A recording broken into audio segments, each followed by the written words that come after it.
After mag-usap ni Marites at Sarah, ay si Vince naman ang kumausap kay Marites para sabihin nito ang plano na sa kanya na muna si Tali dahil gusto niya na makapagbanding din ng magkapatid at magkasama na lumaki. So sasabihin sana niya plano niya kay Marites at napag-usapan nila ni Tanch.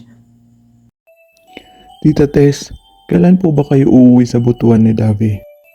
Sa susunod na araw, yung graduation lang naman ni Davi ang ipinunta namin dito. Babalik na kami sa susunod na araw. Pero dadaan muna kami sa Cebu dahil gusto makita ng daddy ni Davi ang anak nito. Kukunin na namin si Tali ngayon. Dinaanan lang namin siya at swerte na rin dito si Sarah para rin makapagpaalam si Davi sa kanya. Alam mo naman malapit ang bata sa mamo niya. Mabuti naman po at nakapag-usap kayo ni Sarah para magkaroon na rin ng kalinawan ang isip ng bawat isa. Yun na nga mabuti talaga at nakapag-usap na kami at nagkalinawan. Marami na kasi ang nakikisaw-saw sa hiwalayan nila, lalong-lalo na ang mga bashers ni Tanch. Akala mo walang bahid ng kasalanan kung ano-ano nang pinagsasabi nila sa anak ko. Hayaan niyo na po ang mga bashers na yan. Pag pinansin niyo sila, lalong-lalo lang sila magpapapansin na naman sa inyo. Titigil din ng mga yan. Basta wag lang silang patulan. Tita Tess, about nga po pala kay Tali, napagdesisyonan po namin ni Tanch na kung pwede, dito muna siya sa akin. Nandito naman ako, si Jan at Sarah para alagaan siya. Hindi po ba nabanggit sa inyo ni Tanch yun? Hindi pa kami nagkakausap ni Tanch ulit. Diba nga usapan, hihirapin mo lang si Tali ng 1 week kasi darating yung mama mo. Paano ang trabaho mo? Sino magbabantay sa apo ko? Kapag may flight kayo, kapag may layover kayo, sino titingin sa kanya? Alangan naman yung mga aso nyo. Ikukuha po namin siya ng yaya ni Jan. May CCTV naman po kami, 24 hours yun naka-on. Kaya kahit nasa malayo kami, alam namin nangyayari sa mga kasama namin dito sa bahay bukod sa yaya ni Tali at nasa ibabang unit din ng kapatid ko. Si Sarah, lagi din siya dito. Lagi niyang bibisitahin si Tali so hindi pa rin namin siya mapapabayaan kung sakali.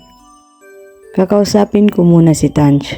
Gusto ko sa kanya mismo manggaling na may iwan sa'yo si Tali. Total, hindi ka na rin naman iba dahil ikaw naman ang ama ng bata.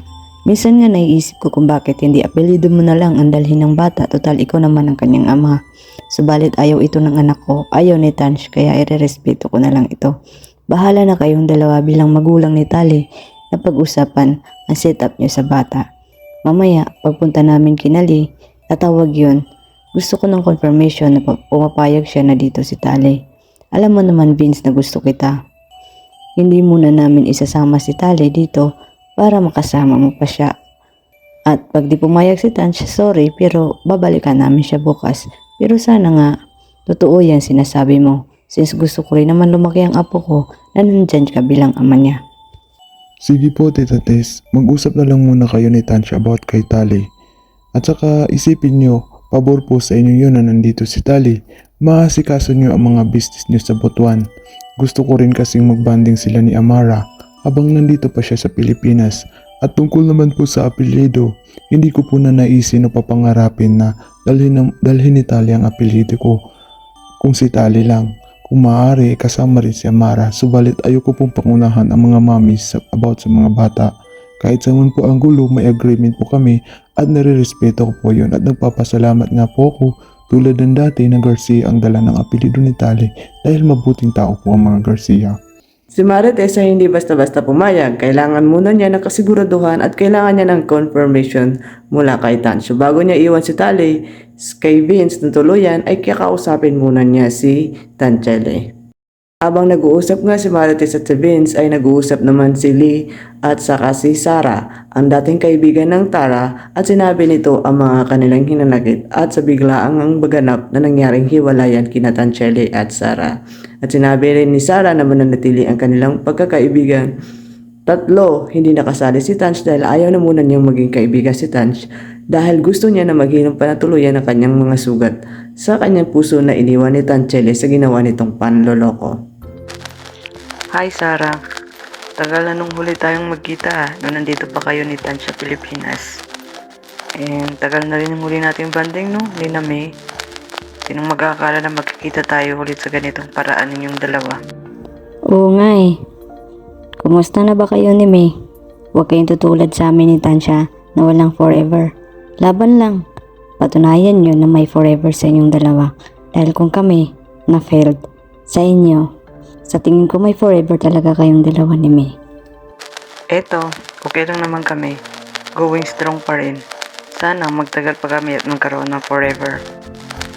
Alain mo yun, hindi ko talaga in-expect na mangyayari sa inyo yun ni Tanch.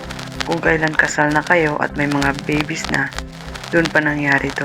Talagang expect the unexpected. Kumusta ka na? Naka-move on ka na ba sa nangyari sa inyo? Slowly moving on na ako. Hindi madali kalimutan lahat pero sinusubukan ko para sa mga anak ko. Hindi naman porket wala na kami ni Tanch, titigil na ang mundo ko. Mabuti na lang nagkaroon ako ng amara, bonus pa na nagkaroon ako ng tali. Para mas piliin kong pumangon at magpatuloy sa buhay para sa mga anak ko. Speaking of Tanch, Sarah, what if bumalik si Tanch tapos ma-realize niya na mali siya na naman at ikaw pa rin ang mahal niya talaga? Na-confuse lang siya ulit. Tatanggapin mo pa ba siya ulit kung sakali man? Hindi na. Ayoko na. Ilang beses na ba siyang na-confuse? Hindi ko na mabilang kung ilang beses ko siyang inunawa at tinanggap ng paulit-ulit. Napagod na ako, Lee. For 8 years na lagi ko siyang iniintindi. Naubos na ako ng tuluyan at ngayon pipiliin ko naman ang sarili ko. Lalo na may mga anak na ako na masigit na nangangailangan sa akin. Ako at si Tanch ulit, malabo na. Baka siguro sa ibang pagkakataon pero ngayon ayaw ko na talaga. Kanya-kanya na muna kami ngayon. Kahit friendship, ayaw mo rin? Best friend din kayo nun, di ba? At saka medyo matagal din yung pagkakaibigan nyo bago naging kayo. At close na close talaga kayo kahit yung friendship man lang. Ayaw mo na rin i-save. Isa pa yung friendship na yan. Lagi kaming bumabalik sa drama na yan. Kaya kami umabot sa ganito eh. Kalokohan lang yung friendship na yan na pwede maging magkaibigan ng mga mag-ex. Kailangan nang putulin talaga kung ano man ang connection namin kung tuluyan na gusto namin makamove on sa isa't isa. Dahil kung babalik lang kami sa friendship drama, walang mangyayari. Babalik at babalik kami sa umpisa. At nakikita ko na ang pinakamabisang paraan ay putulin na rin pati ang pagkakaibigan namin o ang connection namin sa isa't isa para maghilom ang mga sugat na ginawa niya, lalo na sa akin. Masyadong masakit ang ginawa niya, Lee. Masyadong mahirap kalimutan para isang tabi ko na lang yun at maging kaibigan ulit siya. Ayoko na. May mga kaibigan naman ako na totoo kong kaibigan na pwede kong sandalan. Kayong dalawa ni May, kaibigan ko kayo. Tama nang nagbawas ako ng kaibigan na kahit isa lang at manatili yung totoo. What if hindi siya masaya ngayon, si Tanch? Paano kung hindi totoo ang lahat? Hindi talaga siya masaya sa naging desisyon niya? Paano kung pagkukunwari lamang ang lahat ng iyon?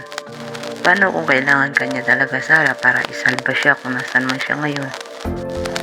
Anong gagawin mo? Problema na niya yun, Lee. Kung sakali mang hindi siya masaya ngayon sa mga naging desisyon niya sa buhay niya, sa mga pagpili niya, ay hindi na ako kasali doon. Bahala na siya. Dahil ako tapos na ako sa kanya. Ayaw ko na siyang isipin pa. Ngayon, kontento na ako sa buhay ko kasama ang mga anak ko kahit wala siya. At ayaw ko muna siyang kausapin. Ayoko makipag-usap sa kanya. Sana maintindihan niyo yon at maintindihan niya yon dahil tapos na eh. Para saan pang pag-uusap? Nung nasa Amerika kami nag-usap na kami at ayaw ko nang paulit-ulit pa ang sasabihin ko. Ngayon ako muna. Tapos na ang pahina namin ni Tanch sa buhay ng isa't isa. Hangad ko na lang sana na mahanap ng puso niya ang contentment para maging masaya na siya ng tuluyan. Para hindi na siya naghahanap ng kulang sa buhay niya. Dahil ako, punong-puno na ng contentment ang puso ko. At sana kung dumating mo ng pagkakataon na maging masaya ko, sana katulad ng pagsuporta ko sa kanya ay ganun din ang suportang matatanggap ko mula sa kanya at hindi kong anumang bitterness. Dahil sa totoo lang masaya ako sa buhay ko ngayon at sana ganun din siya. Sarah, kaibigan mo pa rin kami ni May, ha? Kahit wala na kayo ni Tanch, baka kasi pati sa amin dalawa ni May makipaghiwalay ka rin eh. Hiwalayan mo rin kami. Gusto namin iparating sa'yo na nandito pa rin kami kahit na parang nakikita naririnig namin na may mga bago ka ng kaibigan. Pero sana manatili yung friendship natin kahit wala na kayo ni Tanch. Sira, saan mo ba naririnig yung mga chismis na yan? Tsaka oo naman no, hindi porket wala na kami ni Tanch eh, hindi na rin tayo friends o tapos na rin ang friendship ko sa inyong dalawa. Syempre kaibigan ko pa rin kayo. Tsaka matagal na yung friendships natin no. Dapat going strong yung friendship natin. Kung ang relationship nag-fail, yung friendship na lang natin ang isalba natin at yun ang paglaguin natin. Kahit magkaroon naman ako ng mga bagong kaibigan, nauna pa rin naman kayo eh. So kaibigan ko pa rin kayong dalawa ni May.